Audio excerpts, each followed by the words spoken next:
Hi guys, welcome back to the channel. If you're new here, my name is Sasha. I am a travel content creator on the channel Intrepid Trails and Hills.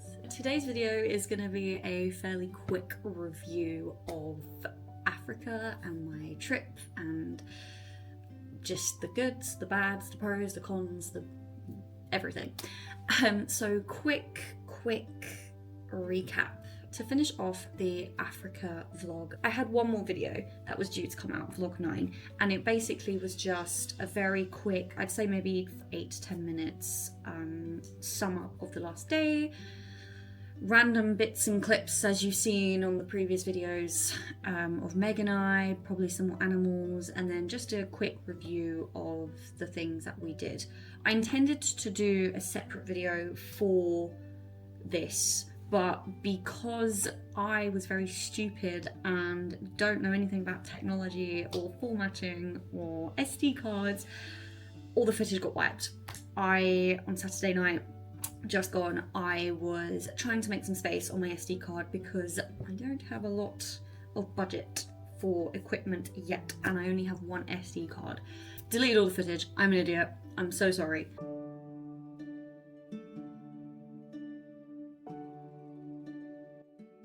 Where to begin? Day 1, of course, vlog 1. So we flew with Kenya Airways and I've never flown with them before, don't know if I will fly with them again, probably, maybe we'll do in the future. Flight was fine, pretty standard. I think the flight was around £800 to £900 return for a 10-hour flight there, 10-hour flight back. Food was pretty decent, can't complain, the staff was nice. So yeah, if you're ever planning to go to Kenya Airways. So if I keep looking here, I've got the itinerary up because I have the memory of a goldfish and I don't remember where we went or where we stayed or what as of right now. We started off in Nairobi where our guide picked us up, and it was about I'd say maybe a 5 to 6 hours, pick up at 7 AM, had our first game drive, introductions to our guide, etc. We stayed in a place called, as you probably know from the previous vlogs, Pride in Mara. My thoughts on Pride in Mara. Every hotel was very welcoming. Every one of the staff was very friendly, very welcoming, very happy to help you and assist with anything. The room itself was nice and spacious, and there was great sort of natural light, but I have to say, in terms of rooms, it wasn't my favourite. As you saw in vlog 1, there was a wide open window where we was to shower. Not to negate the rest of the staff or the hotel itself. It was very clean, and there was, there would be local tribes who'd come in the evening and perform, as you saw in the vlog, which was very lovely. You did feel a part of the culture, in a sense. But I do have to say, like, the room with the window kind of put me off a little bit as well. My opinion of Mara itself, it was absolutely gorgeous. It was truly spectacular. It was a great start to the trip. We pretty much saw almost every animal you could think of, from lions to elephants to zebras, cheetahs to tiny snakes or birds, all sorts. One thing that did make me quite emotional was seeing a cheetah. As you know from the other vlogs, I love cheetahs. I don't want to say resonate because that's kind of cringe, but I just see them and I just think they're just majestic animals, and that specific memory will always hold a special place in my heart. So I have to give credit to Mara for that, I guess. What I liked about Mara was that you could kind of go off track as well. In the other parks and sort of, I guess, areas, you couldn't really go off the pathways, not only because it wasn't accessible, but also because it wasn't allowed. So we was very grateful that we was able to go through Mara and sort of go in amongst the fields and get close to the animals. We got very close to several families of elephants, which also was absolutely spectacular thinking back on it and looking back on it. Day 2, we did the hot air balloon and another game drive before we finished off with our dinner and set off on the next day. The hot air balloon was amazing. I've never done a hot air balloon before, so for this to be my first one over the plains of Mara was just incredible. I have to say, like, it was definitely a highlight for me of the trip. Just sort of seeing the sunrise and seeing how as you saw some clips, like one clip in particular that I managed to get on shot was like, I think gazelles or wildebeest sort of running in the distance, which was definitely like something out of Lion King for me. So that was cool. I kind of wish that we did go a bit higher, and I kind of was thinking it would be private, but I guess, you know, you win some, you lose some. I'm not going to complain because this is a once in a lifetime trip. So Mara in general, I loved it. I was very grateful for the open space, how close you could get to the animals, how peaceful it felt for some of it. A great start to the trip. Bits that saddened me was the amount of tourists that were in Mara. I'm completely aware that Mara is a touristy hotspot, especially when you get the migration period between, I think it is June to October, or around that time. We went around the beginning of just before the migration period. Maybe it's July to October. However, it was quite frustrating and upsetting to see the amount of tourists that were disrespectful, in the sense of how rude they would be to their guides and how inconsiderate they would be to the animals' welfare. A lot of the animals didn't really seem bothered that we were there, and that's fine. I'm sure they're used to people, but the amount of people who were so loud and just getting their cameras out and just like telling their guides to get closer when you shouldn't really get that close to the animals. They're wild after all. And if there was one evening where our guide, he, as I said in, I think it was vlog 8, he's very passionate about animals. He loves them, he's very knowledgeable, and he wants to respect nature and not get too close, because whilst we can admire them, we shouldn't necessarily invade in their space. And there was one evening where this group of tourists in this van just kept driving round this cheetah. The cheetah was hunting, bearing in mind, so it wasn't focused on chilling or whatever. And I don't think there was any rangers in the area. But this van just kept going round and like blocking the cheetah's view from its prey. And I just thought to myself, how disrespectful can you be? I don't want to blame the guide in this situation because I'm sure he was pressured by the tourists, but that really did strike a chord in me. That really annoyed me. So things like that kind of sort of made me feel a bit disappointed in Mara itself. So not to end this on a bad note of Mara, I definitely recommend. I just think you need to be mindful and aware that it is quite a touristy space, and you have to be patient and you have to be understanding of the people and the animals who live in the area. I just realised I've just done the first like 5 hours of this video without the microphone, so you're just gonna have to deal with it. I'm sorry, I'm not doing that again. I ramble and I can't be bothered to ramble back over everything I said. Oh my god, this is what I mean. I don't know why, but ever since I've come back to work, my memory has gotten worse. So really it's a sign that I should just be travelling the rest of my life. So day we stayed overnight in Lake Nakuru. Now our accommodation in Lake Nakuru was Lake Nakuru Sopa Lodge. The lodge itself was lovely. The views was incredible from the restaurant, and the food there was pretty decent. The room itself was pretty standard. I'm not going to complain. It was clean, it was spacious, yeah, it was comfy.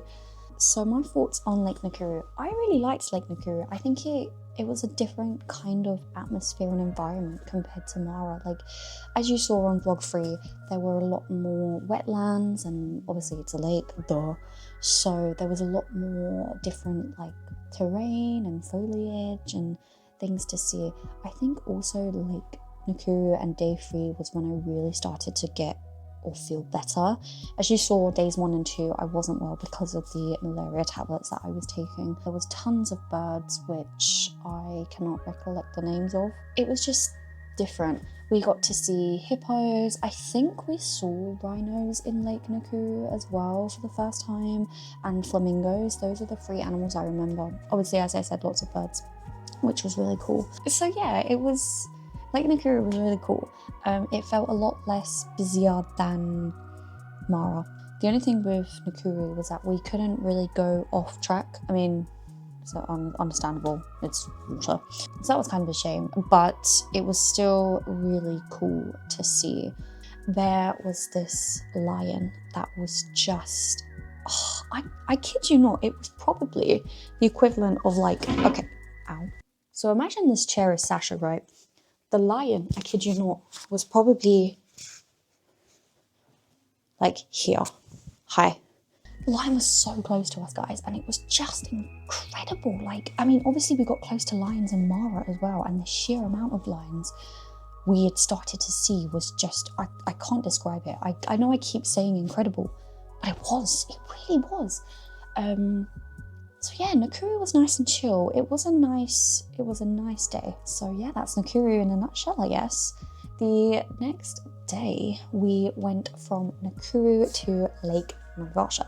Now this was only a 2-hour drive to Naivasha, where we finally got out of the Jeep. We hadn't been out of the Jeep for like 3 days, really. And it was just really nice to stretch our legs and get out and just explore Kenya on foot. So we went to a place called Hell's Gate, as you've seen in the vlogs. It was really cool. It was a nice little hiking trip. We learned a bit more about the local area and the history behind Hell's Gate, and we had a nice little picnic, and yeah, it was just a nice switch up from, I guess, driving. Now don't get me wrong, I love the game drives. I think they're amazing. I'm super grateful, as I keep reiterating. But how Spirit of Kenya have done this particular tour is definitely, like, it's well thought out. It's nice to have 2 days in Mara, then 1 day in Nakuru, then 1 day in Naivasha. And it's different environments. Nakuru was very like lake and sort of dense foliage. We had a boat ride as well in the afternoon, which was really relaxing. We got to see more water-based animals, which was really cool. Tons of hippos. Obviously, you can't get too close to the hippos because they're quite, well, the most dangerous animal on the planet. So, it speaks for itself. We saw water bucks, and we saw different islands. These islands had once been connected, but now are connected. You can only get there by boat. It was a nice afternoon. It was relaxing. It didn't feel pressured. I mean, don't get me wrong, we were sweating, but I really liked. Every place was so different. I know I keep saying I loved every bit of it, but I really did. I can't complain. So we stayed in a place called Great Rift Valley Lodge and Golf Resort. Up until this point, this was my favourite accommodation. We were basically in a treehouse, guys. It was essentially a treehouse. It was amazing. The staff were incredible. They were so professional and friendly. It felt a lot more private and intimate. There wasn't as many tourists there. Definitely recommend Great Rift Valley Lodge and Golf Resort. Day 5. So the next day we left Naivasha and we went to Amboseli.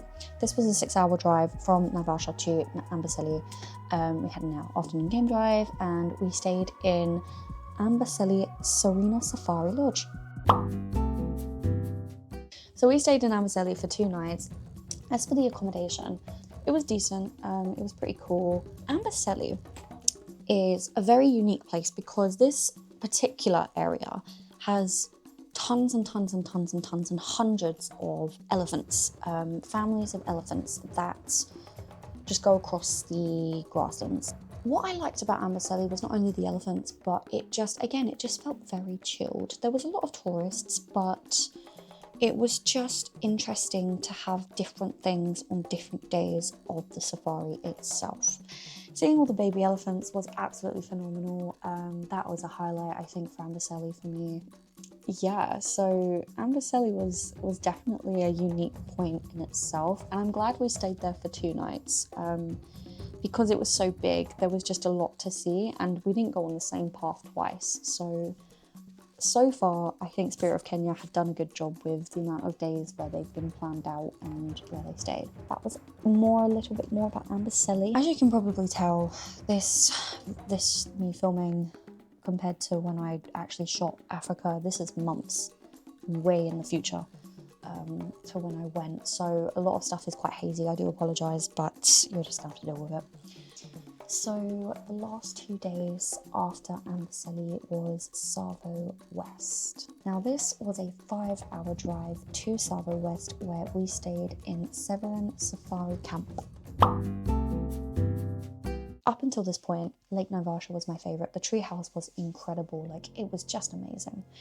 But Tsavo has left an impression on me, both good and bad, and I'm sure I'm confident in saying that Megan can agree, that we will never forget. The place we stayed in was just absolutely spectacular. It was like this big tent that you look out onto into the savannah where, you know, the terrain where the animals can just roam freely. It was just amazing. I've never stayed anywhere like that, and I probably never will again unless I don't know, go back or do another safari, but I cannot fathom how amazing it was. There was a different atmosphere to Tsavo. There was a different vibe. I definitely remember it being more, I can't describe it. I guess you'll just have to go there to see for yourself. But aside from one thing, Tsavo was probably one of my favourite places to see. So Tsavo's terrain was completely different to anything I've ever seen in any of Kenya. It was dense foliage, it was a lot more quieter, there was barely, we never saw anyone. You couldn't really see much, I'm not gonna lie. Like, it was very hard to spot animals, and our guide was amazing at doing it. Insert clips, pictures, please knock yourself out, editor. That was not me, that was the chair. And there was one thing in particular that we did see. It was another lion, and our guide was saying how rare it was to see lions in Tsavo. It was just, we got very, very lucky with seeing it, because we wouldn't have spotted it. If it wasn't for our guide, we wouldn't have seen it. And it was just amazing how he spotted it so easily. So the first day in Tsavo, we just sort of was mesmerised by how cool it was. We saw lots of different things like wildebeest. There was some rare creatures that we saw that are in the vlog. So far, Tsavo was pretty cool. It turned out to be pretty cool. The animals are a lot shyer there. They tend to avoid you more, which is understandable compared to Mara. Apparently they're not used to seeing people, so that explains why they were a lot more aloof. It was just nice to have them be natural, feel authentic in their natural environment and how they would normally act around humans. So I think that's another reason why Tsavo was really cool for me and different. In terms of the other side of it, which left an impression on us. Okay, so just randomly on an evening or afternoon through the plains of Tsavo West, Meg and I, we were just having a lovely afternoon, just enjoying our day. We saw this blue rag that was on one of the trees way in the distance. So I think I asked my guide, I was like, oh, what is this? He said, oh, that's to alert us where like there's a heavy infestation of what they're called tsetse flies. I have mentioned in the vlogs that they can give you sleeping sickness, and they, you know, one bite from them can be can be considered dangerous, I guess. What our guide did not mention was how common they are and how normal it is for them to get bitten or for them to bite you. We're talking about, I kid you not, they were everywhere. So yeah, needless to say, the tsetse flies left a very distinct impression on both Megan and myself, not for the good. So that was the only downside of Tsavo. Day 7, we just did an afternoon game drive, just drove around and just saw things. Obviously we saw zebras and everything in Classic, but there was some rare animals that we didn't see before, which was very cool. I cannot fathom how amazing that it was, truly. So again, as I said for Lake Naivasha, I strongly recommend staying at Severin Safari Camp in West Savo if you can handle the tsetse flies. Second to last, I guess last night or second to last night, we got taken up to a mountain point where we could look out across Kenya. And again, this is another highlight for me. But for that to be one of the last points in our trip, I'm incredibly and eternally grateful for. I have a thing about looking out to certain views, and if I feel connected to nature in that point, or if I feel connected to that cultural country in that point, I just fully embrace it, and it's a core memory for me. So I've only felt that a handful of times. There's been a couple times in Japan, Peru, because that was my first big trip alone, Nepal, and just various other points in my travels that I've, connected and felt at one with, I guess, nature. And this was one of them. One of the highlights for me in Savo was looking over the campfire and looking at the stars and having a couple cocktails and talking to this couple who were staying there and just really enjoying the moment. I wasn't vlogging, I wasn't focused on anything in particular. I was just enjoying the moment with my best friend and, the people who were there also with us and just having a good time. And that's a core memory for me as well. I think I pretty much said everything I needed to about Savo West. There was various things that I probably missed off from this review, so apologies if I have. Kind of want to put this chapter to an end now. So I'm just getting up the hotels because I don't remember anything about anything and I have a useless memory, but I tend to check fairly often if there are any new subs or if there's any comments, etc. And a lot of the time there isn't, which is fine. I'm not doing this for subs, I'm doing this for fun. But when I do randomly check and I do see like one new sub, it really does make me happy. Like, genuinely, thank you so much for the subs. I really, really appreciate it. Like, you don't understand how happy it makes me. And my friend who, I won't say her name, but who edits the videos, which I'm so grateful that she does. I sort of go, yay, new sub to her, and she just gets very happy as well. Okay, apologies if I talk really quickly. I'm trying to wrap this up very quickly. So the last day we headed back to Nairobi. Our guide dropped us off. We got his contacts. We stay in touch with him. He is incredible. I'm gonna say his name. His name is Sammy. He works with Spirit of Kenya, and he is one of the kindest, friendliest, warmest people I've ever met. He truly loves his job. He loves where he lives. He loves his country. He loves nature. So please, please, please, if you do book with Spirit of Kenya, ask for Sammy, because he is not only knowledgeable, but he really makes you feel welcome. And you can just tell how much he loves what he does. Sammy, if you're out there watching, which I doubt you are, even if you are, thank you so much for an amazing trip of a lifetime. And I can speak on Megan's behalf and that we will never forget it. And we hopefully will see you again someday. That was the last sort of thing, I guess, that was in the vlog for vlog 9. The next day we just headed home and ended Kenya there. So I have to really strongly recommend Spirit of Kenya.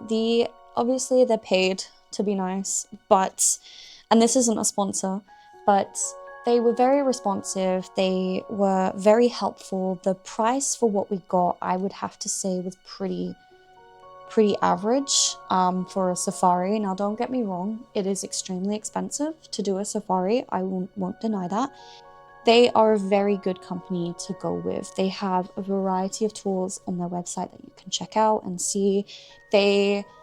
Everything was very smooth with them. The person who was our rep was very nice and very friendly. Everything went pretty smoothly. We also got a free little water bottle, which I use metal, so it's not plastic, so environmentally friendly and reusable, and should hopefully last me a while. I have different categories for my trips, and Kenya is definitely in a special category along with my hike to Nepal and my hike to Peru. These 3 trips that I did, I cannot compare them to anything else. So Kenya is incredible. We were very lucky. Obviously we did a tour, so I didn't get to see, I guess, much of Nairobi, or I guess do my own thing. So I can't really give recommendations or advice on if you're going solo, or if you don't do a tour. But I have to recommend Kenya. The people are, at least our guide is, and everyone that we, encountered and spoke to was so friendly. And it was just an incredible trip that I'll never, ever forget. And I guarantee Megan will say the exact same thing. I think that's pretty much everything I can think of and cover in regards to my Kenya trip. If you've made it this far through the video, thank you for sticking through. I appreciate that I ramble and it's probably not the most entertaining video because it's just me talking at you.